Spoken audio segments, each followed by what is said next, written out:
अपने फ़न से किसी को रुलाना आसान है, लेकिन हंसाना किसी को आयशा वो ज़्यादा मुश्किल है, क्योंकि जितने भी शायर अगर आप हैं, मुसव्विर हो, कोई नसर नगार हो या अदाकार, उनके लिए मज़ाक पैदा करना एक बहुत बड़ा चैलेंज होता है। बिल्कुल ऐसे। और हमारा माशरा जो बेतहाशा मसाइल है जहाँ पर, और उसकी वजह से एक प्रेशर कुकर बन चुका है, वहाँ पर कुछ लोग अब भी ऐसे हैं जो मज़ाक और तफरीह का ज़रिया बने हुए हैं। उन्हीं में एक drag comedy artist doctor Mohammad Muis भी हमारे साथ मौजूद हैं और हमने उनको अपने प्रोग्राम में इनवाइट किया है। उनसे बात करते हैं। मुईस, कैसे हैं आप? मैं बिल्कुल ठीक ठाक, and thank you so much for having me on the show Ayesha. Thank you Muis for coming. और मुईस, सबसे पहले सवाल तो यही करना चाहूँगा कि डॉक्टर एंड कॉमेडी ये दो अलग अलग चीज़ें हैं। अगर हम अपनी सोसाइटी की बात करें तो जो डॉक्टर्स होते हैं, हम ये एक माइंडसेट है हमारा कि उनके पास तो टाइम भी नहीं होता सर को जाने के लिए भी, और उनकी एक सर्टेन लुक होती है। और ये खुला तजाद जो है, ये सोच कहाँ से आई? खुला तजाद नहीं, बिल्कुल सर, बताएं जरा।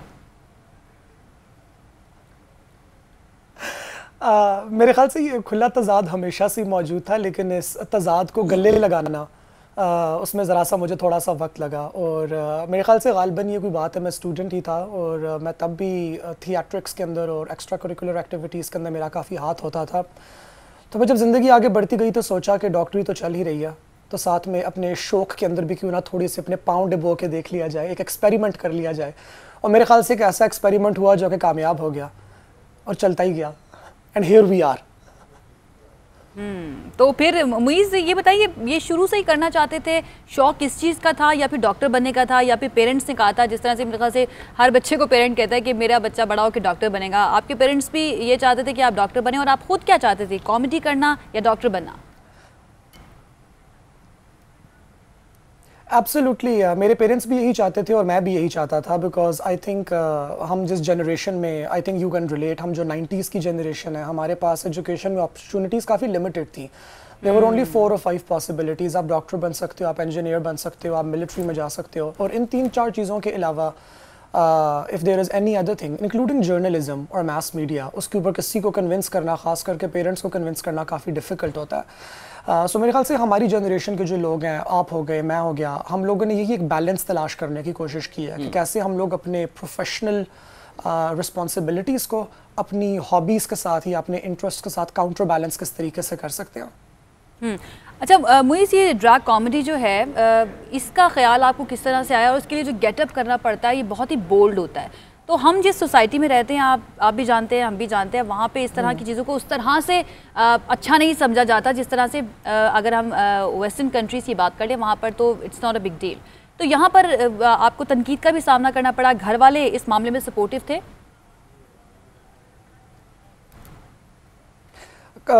3 सवाल हैं। तो मेरे ख्याल से घर वाले तो हमारे पाकिस्तान में जनरली इट्स अ नॉर्म कि वो they are usually not supportive, लेकिन उसकी वजह ये नहीं होती कि उनको काम से एतराज़ होता है। उसकी वजह ये होती है कि उनको they have the fear of the unknown, कि कुछ हो जाएगा। अब वो जो कुछ है वो कभी पैकेज करके आपको क्लियरली डेमोन्स्ट्रेट नहीं किया जाता। और मेरी इंस्पिरेशन है ऑलवेज बिन पाकिस्तानी आर्टिस्ट। मुझे खसूसी तौर पे मोइन अख्तर साहब का काम बहुत पसंद है, और शायद आपको याद हो, उन्होंने PTV के लिए टेलीफिल्म की थी मिस रोजी के नाम से, बैक इन द डे, जिसके अंदर ही plays the role of a nurse. और वो मुझे it's one of my favourite pieces in the world, और वो मेरी एक बहुत बड़ी इंस्पिरेशन रही है, जिसकी वजह से मैंने भी हमेशा, जब भी मैंने कभी परफॉर्मेंस किया, मैंने कभी एक्टिंग में भी रोल प्ले किया, तो मेरे लिए बड़ा आसान होता है कि मैं मेल रोल करूँ या मैं फीमेल रोल करूँ, बिकॉज मेरी चाइल्डहुड इंस्पिरेशंस ये फिनोमिनल पाकिस्तानी आर्टिस्ट थे। सो मैंने जब ड्रैग कॉमेडी करने का भी सोचा, तो उसकी इंस्पिरेशन मेरा हमेशा से यही था कि I am always going to make it very Pakistani, because मेरा आउटलुक और मेरी सेंसिबिलिटीज़ काफ़ी पाकिस्तानी है। इनफैक्ट मेरा पिछला character Shumaila Bhatti was ultra viral within 2 days, जो कि was a stereotypical Lahori girl but with a punch. So इसलिए मुझे जो थोड़ी बहुत क्रिटिसिज्म मिली है, वो मेरे ख्याल से आई वुड से कि अगर मैं ओवरऑल अपने कमेंट्स देखूं जो मुझे मिलते हैं, उसमें वो 0.001% भी नहीं है, बिकॉज मेजॉरिटी जो पाकिस्तानी पीपल है, मेरे ख्याल से हम लोगों की एक प्री कंसीव्ड नेगेटिव कंसेप्शन होती है अपनी सोसाइटी के बारे में, लेकिन जब कोई बोल्ड काम हल्का सा कर ले और वो लोगों को पसंद आ जाए, तो सराहने वाले और चाहने वाले भी बहुत होते हैं।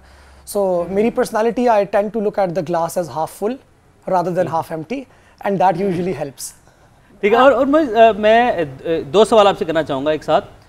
ड्रैग कॉमेडी का ही ख्याल आपको क्यों आया, कैसे आया? क्योंकि अब अगर हम बात करें किसी भी माशरे में अगर उसका ट्रेंड हो तो लोग उसको फॉलो करते हैं, लेकिन आपने एक नई चीज़ को चुना जो कि आसान नहीं होता। पहला सवाल। दूसरा ये कि फेवरेट कैरेक्टर कौन सा रहा आज तक आपका?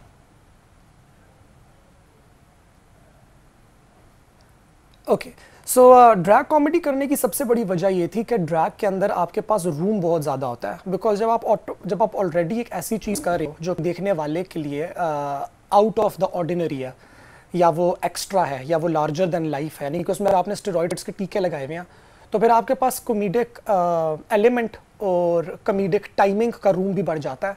आप बहुत कुछ कह सकते हो, आपके पास सैटिराइज करने की चीज़ों की पॉसिबिलिटीज़ बहुत ज़्यादा इंक्रीज़ हो जाती हैं। बरक्स इसके अगर मैं मोहम्मद मोइस के तौर पे जब कॉमेडी करता हूँ, और मैं करता हूँ as a stand up comedian as well, उसमें मेरे पास ऑप्शंस काफ़ी लिमिटेड होती हैं, बिकॉज फिर मैं हूँ। लेकिन अगर मैंने एक किरदार लिया हुआ है और वो किरदार जो है वो मिस पी चटनी है जो कि ड्रैग है, और सब देखने वालों को पता है कि it's a man who is dressed up as a woman, तो ऑटोमेटिकली वो चीज़ इतनी कॉमेडिक हो जाती है कि फिर आप उसमें 100 पे जा सकते हो, आप 99 पे जा सकते हो, आपको 0 और 15 और 20 के गिर्द स्कर्ट अराउंड नहीं करना पड़ता। तो दिस आई थिंक इसका काफ़ी एक मुझे फ़ायदा हुआ।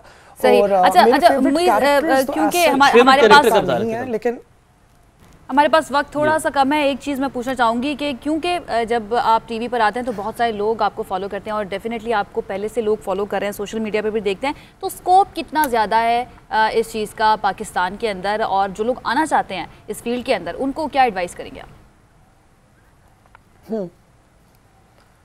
एब्सोल्युटली, मैं तो हमेशा यंग पीपल को पाकिस्तान में यही कहता हूँ कि आप अपने पोटेंशियल को और अपने टैलेंट को पहचानें, और बहुत से क्रेजी आइडियाज़ जो कि इंसान को बहुत आउट ऑफ द ऑर्डिनरी लगते हैं, उन्हीं के अंदर से कभी कभार जादू भी पैदा हो जाता है। और हुनर, कला, मज़ाह, रक्स, मौसीकी, फ़नकारी, ये तमाम चीज़ें हमारी सकाफ़त का हिस्सा रही हैं, ना सिर्फ हिस्सा रही हैं बल्कि हमारी सकाफ़त का सरचश्मा रही हैं। इनफैक्ट हमारे ऊपर काबिज़ होने वाली जो बाहर की हुकूमतें थी वो भी अक्सर औक़ात सिर्फ हमारी सकाफ़त और हमारा आर्किटेक्चर और हमारा कल्चर और आर्ट देख के हमारे पास आती थी। तो अभी हमारे मुल्क को सिर्फ थोड़े सी साल हुए हैं, इससे पहले कि हम वो आखिरी जनरेशन है जो अपने आर्ट को और अपने कल्चर को प्रिजर्व कर सकती हैं बाय क्रिएटिंग समथिंग न्यू। तो अगर आपके अंदर वो आर्टिस्टिक टैलेंट है और दुनिया आपको लगता है कि उसको एक डिब्बे के अंदर बंद करना चाह रही है, इस टैलेंट को खुदा की अमानत समझें, और खुदा की अमानत समझ के इसके साथ दयानत जरूर कीजिए। मुझे जैसी आप अच्छी कॉमेडी करते हैं, जिस तरह आप लोगों को खुश रखते हैं, उतना ही अच्छा आप बोलते भी हैं। वेरी इंस्पिरेशनल, और बड़ा अच्छा लगा आपसे बात करके। Thank you so much once again. और आयशा, ये देखिए, ये है मोटिवेशन, और एक बड़ी खूबसूरत बात की कि अगर दुनिया आपको एक बॉक्स के अंदर बंद करना चाह रही है तो आपने उससे बाहर खुद निकलना है, और आपको एफर्ट्स करनी है। अपनी एफर्ट्स से आप खुद को मनवा सकते हैं, साबित कर सकते हैं।